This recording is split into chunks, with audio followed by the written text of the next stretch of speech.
So there are actually things I don't like about the 2021 1290 Super Adventure lineup, the S and the R model.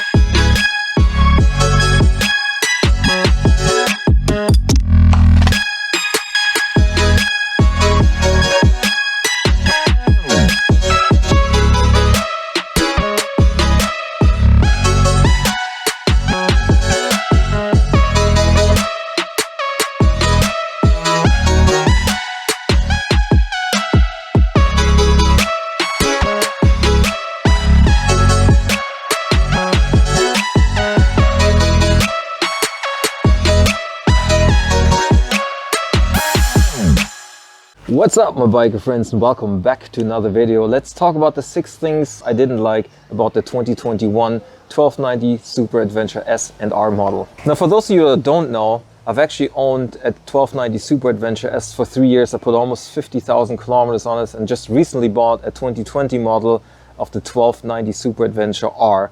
I've ridden both of these bikes from the 2021 lineup. I've ridden the R model for a full day at the Enduro Action Team. I got to ride it off-road, and I had this bike now for 2 days to ride it and try it out. Now there's a lot that I like about the bikes, but this video is about the things that I don't like, and I'm going to start with the design of it, especially in comparison to the predecessor. Now if I look at both bikes side by side, I have to say I do like the predecessor's design a lot better than this. I know what they tried to do with the split tank design. It really improves the handling, especially at low speed of this motorcycle, but it did not improve the design and the look of the bike. Especially in this orange color, it looks a little better on the black, or especially on the R version with the larger wheels. It looks a little nicer with the graphics, but just on an orange bike like this, if I walked around the bike, and I did that, I'll actually show you the clip. Just have a first look at it. So just looking at the S model, as you know, I've ridden the R model already. I've been able to ride it off-road too. Now this is the street version of the 1290 Super Adventure, so it looks a little different. As you can tell, it sits quite a bit lower than the R model, and it's visually apparent as well. And if you look at the tank design, this is one of the major changes that this bike design-wise has gotten. I mean, they revised a majority of the parts, but from the design end of it, this is one of the most significant changes that made us the split tank design. The whole idea was that it would actually help to balance the bike a bit better, get the center of gravity a bit lower, and that's what they've achieved by splitting the tank design, splitting the radiator. And it does handle a bit differently. You can tell just by the handling that it's a little lower the center of gravity. It means it turns a bit easier also on the street version. So just from the design end of it though, it's not as bad as on the 790, just the droopy design of it. On this 1290 they've done a bit better job. It just fits a little better, but comparing it to the 2020 model, it just kind of looks droopy and a little heavy around the edges. I think the 2020 model, it looks a lot sleeker. So that's the compromise that you have to take just from the pure looks of it. It's just my personal opinion. Other than that, I'm starting to like the headlight a lot better. The one thing that I don't like, I would like the bigger design of it, but I don't like is the integration of the radar sensor. It could have been integrated a bit nicer than this. Now, of course, it looks a lot better here than it does on the R model, where there's just a gaping hole. You know, so looking at some of these things, doesn't really look so nice. I have to say, and I have to admit that. So the predecessor I like a lot better from the design. The second thing I need to talk about is actually the user interface. I mean, there's a lot of electronics in these modern motorcycles, so it's quite important how you as rider interact with all these electronics. Now, it's the first thing that I've noticed when I was riding the R model, that there are more buttons on the left and right hand side of the handlebars, and more buttons doesn't always necessarily mean it's a better user experience. I've had this bike now for 2 days, so I've ridden with the brand new model, 2021 model, 3 days now, and I can't really say that I like the way I interface with the motorcycle. And what I mean by that is that some of these buttons are just too large considering how important they are. So for example, the cruise control that was on the left hand side was a small little button. You would actually turn the cruise control on, you would set it, and you can reset it and change the speeds. It's a small little button that would do all of this. Now they're split up into 3 buttons that are pretty big and pretty prominent on the left-hand side of the handlebars. And I think they're way bigger than they have to be. Now, if you look at other buttons that are actually important, and that's the turn signal and the turn signal indicator, and that button somehow got smaller, and somehow I haven't really managed to reset after I make a turn. I had to put it like 3 or 4 times in order to get it to turn off. Probably gets better over time, but that button somehow got smaller, and it's never had an issue with that on any other motorcycle, but here I noticed that button, I don't know, wasn't really well designed. But it isn't just the buttons in itself, it's actually how you interact with the bike itself. So how long it actually takes to get to some of these sub-menus, to go to the places that you need to find. The graphics are great. There's a lot of information graphics in there that really explain without actually reading the language what you're trying to do on the bike. So that's great. But just getting there is a lot more clicks to get there. And especially on stuff that you do on the fly, you want this to be quicker. And somehow I don't think overall it is a big improvement.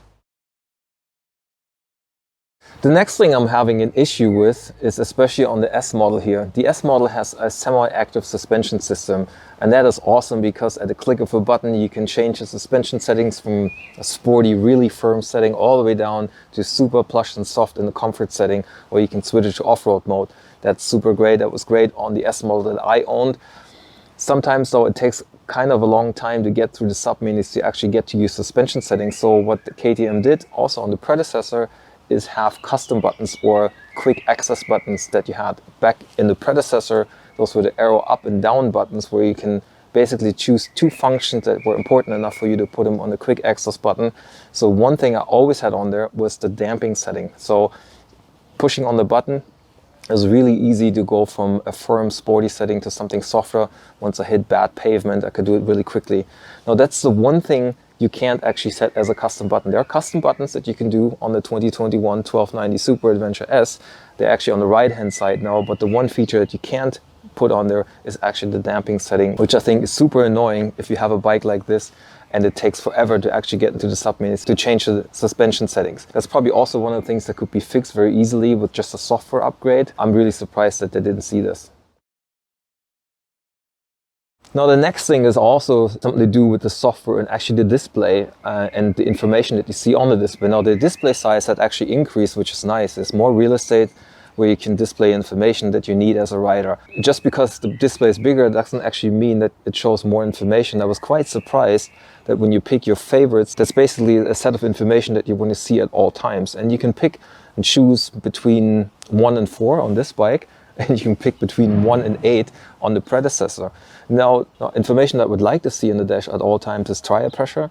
So you have basically the front and the rear tire pressure that I would like to see. I like to see the oil temperature as well as the ambient temperature. Also, I want to see how many kilometers I've traveled. I do want to see what the battery voltage is, and I want to see what time it is. These are the things that I've actually set on the predecessor. This is my 2020 1290 Super Adventure R model, and you can see there's a lot more information. Got a trip counter in here, the average fuel consumption, the odometer is on here, so kilometers, 1,000 right now. The voltage of the battery, oil temperature, I got tire pressure on the front and in the rear, and I got the remaining distance on the tank of fuel. Plus I've got the time and I've got the ambient temperature. There's a lot more stuff that I can see on the old display, even though it's much smaller. So here with the 4 fields that you have, I can only set tire pressure for front and rear, and I can have the distance traveled and maybe the time on there. I don't know what the issue is, but you can't do more than that. Now on the predecessor, it was really cool. If you only picked 4 of these, then the letter size would be bigger. If you pick more items, then the letter size would get smaller and you have more information. Here, you can only pick up to 4 and it's all the same size. This is also an issue that I think could be fixed with a software upgrade. I'm not sure why they didn't put it in because they had it on the predecessor. This for me is actually a step backwards, not a step forward. Now the next thing I'm having an issue with is the adaptive cruise control. It's a radar assisted cruise control system. Now I like cruise control, I really like it on the predecessor, and I really think there's a good use for it on a long distance travel bike like this to have cruise control. Now the new innovation in here is having the radar assisted cruise control. I know it was hyped quite a bit when this bike was released, or even before it was released, that it would get some kind of a radar sensor to assist the cruise control. Now we know these things from cars and how well or not well they work, so I was very, very curious to find out how well it actually works on the motorcycle. I was curious to understand if it's just the throttle that is basically controlled or they're actually controlling the brakes. They do control the brakes, and I have a few clips that you can see what happened when I was using the cruise control. So I have it cranked up, now it's falling with cruise control behind that car, and I can feel it taking off speed now.